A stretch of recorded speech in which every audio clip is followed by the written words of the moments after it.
what to do when right goes wrong. Is there any justifiable reason for my heart being broken? Is there any purpose in my pain? Can you make sense out of my sadness? Or did I just go through all of that for nothing? It's about the obstacles. It's about the challenges. It's about the pain that you endure along the way.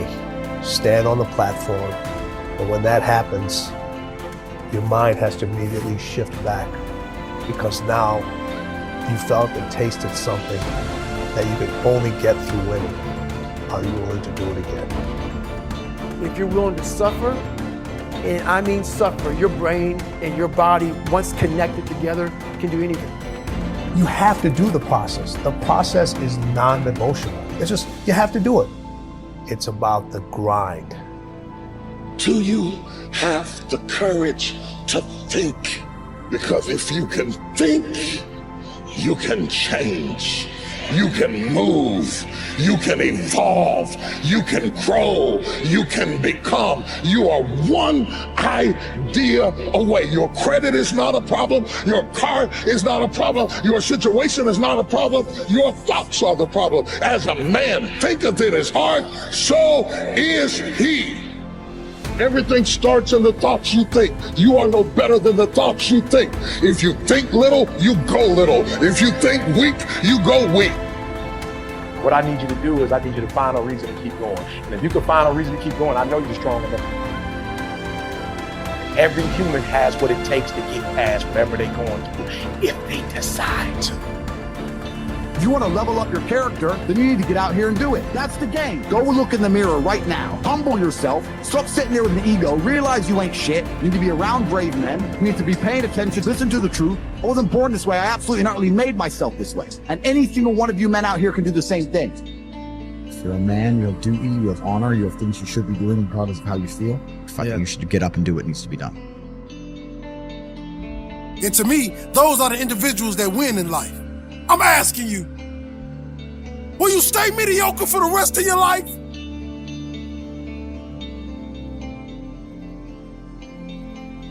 Success happens to you not because you desire it, because you earn it. Everybody desires it. It comes only if you're capable of it. You know, we say in yoga, if you keep one eye on the goal, you have only one eye to find your way. That's not a good way to play a game. It's better both your eyes are on the game. The winning the cup and the accolades are things which happen because we play a game well. It's not because we want them, it'll happen. Because we play well, it happens.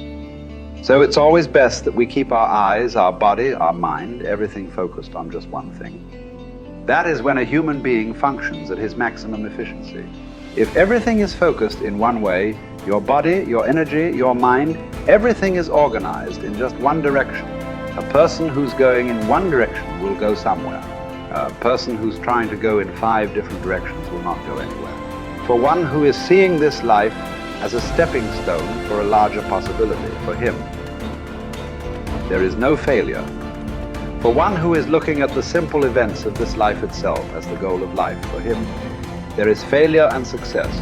If you are just seeing this life as a stepping stone for a larger possibility, if you have a good deal, you use that for your well-being. If you have a bad deal, you use that for your well-being. The economy was on the boom when every fool could be successful. When the economy is on the boom, everybody gets carried, isn't it? Now there has been a meltdown. Now it takes something else to be successful. It doesn't matter what the hell happens with your life. If you are seeing this life only as a stepping stone for a larger possibility, then whatever the situation, it is beautiful and very useful. So various situations in your life, either you can use it to make yourself stronger and better, or you can sit and cry.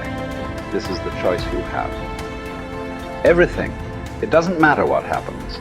The most horrific event happened in your life that also can be used for your growth and your well-being. So the fear of failure. Failure is bad enough. Fear is adding spice to it, isn't it? I'll give you a formula. If you want to know what makes people happy at the most basic level, when your life conditions match your blueprint, when your life conditions are what you're expecting, not your ultimate dream, but when you meet your basic expectations, you're happy. If your life conditions are better than you expected, you're over the moon. If your life conditions don't match your blueprint, your expectations, you have pain. If your life conditions don't match your blueprint and you believe I'm unable to change it, it's something wrong with me, or it's a permanent problem, or it's pervasive, or it's personal, you get into learned helplessness, then you're going to suffer. And so nothing is permanent, not even the body is permanent. Certainly no problem is permanent. Your soul might be the only thing that might be permanent, right? So it's really helping people to understand that when the life conditions change, your blueprint has to change with it. Either if you're not happy, you either have to change your life or change your blueprint, your expectations. Usually it requires a combination of those two. So often what you say people is slighting is their life conditions changed, and then what they were doing wasn't enough to make them feel the way they wanted to feel, and so then they adapted to an old style of coping. They went back to smoking or drinking or eating or yelling at people or whatever the pattern may be. But that's because they didn't continue to grow. And so that's why it's not a static thing with me. I teach people not just, okay, you're going to make these changes in your values. It's like, you got to look as your life conditions change. You're going to make that happen. As you hit different stages of life, you're going to have to make those decisions. And everybody wants their life to be better, but no one wants to change, right? So we have to keep changing as the life conditions change. We got to update our blueprint, our values, our beliefs, our rules about how to play the game. And we have to update our behaviors to adapt to where the environment is. If you don't do that, you're in trouble. There are many people during COVID who it was the most horrific experience. There are many people that learned to use COVID, not like COVID used them. They grew their businesses, they expanded their mind, they shifted their emotions. They did things they never would have done. Other people gained 20 pounds, right? So it's all a matter of, do you adapt to the life conditions? And do you learn how to learn? Because this isn't a one-time thing. Oh, I did this thing. I went and worked out for a weekend. Now I'm pumped. Well, great. How long is that going to last? You're going to have to continue to use that and have a daily practice.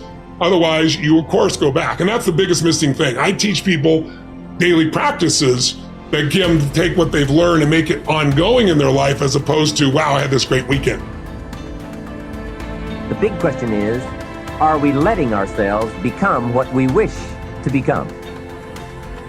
In this most important subject of association, here are some actions you may want to take.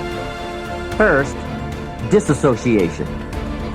You may, after a study of those 3 questions, who am I around, what are they doing to me, and is that okay, you may come to the serious conclusion that there are some people you just have to break away from. I'm not saying that it's an easy step to take, and it's not to be taken lightly. However, I am saying it may be an essential task. You may just have to make that hard choice not to let certain negative influences affect you anymore. Remember, it could be a choice that saves the quality of your life. The second action you may want to take is limited association. It could well be that you are spending too much time in a certain area of your life with a certain group of people. It's easy to put time and effort in the wrong place. The guy spends 3 hours at the ball game and 30 minutes listening to the sermon. See, that's called out of balance. 30 minutes for spirituality, 3 hours for entertainment. That doesn't weigh well 5 years from now, 10 years from now, when you take a look at the sum total of your values in your life.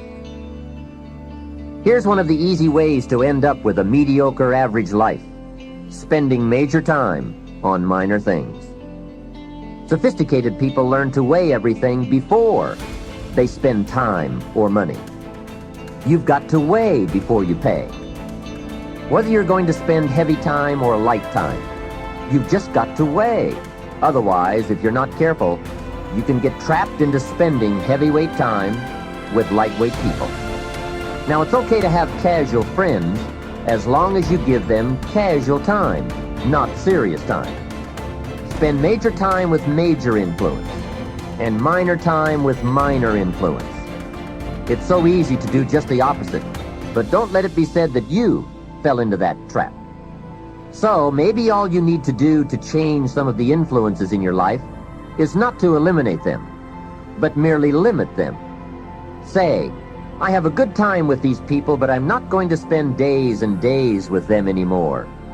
I'm just going to cut that down and save some of that time for more major people and more major enterprises. Remember, it's your life. You can spend your time with whomever you want and whenever you want. But you didn't invest in this program for me to kid you. Take a look at your priorities and your values. We have so little time at our disposal. Wouldn't it make sense to invest it wisely?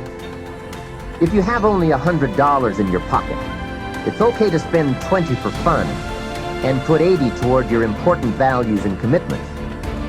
But would you be happy reversing those percentages? Better to put the majority of your money where you know it will get you a positive return, rather than put it where the taste is brief and the results are poor. Of course, you must be the judge. You must determine whether the situation and the people call for disassociation or limited association.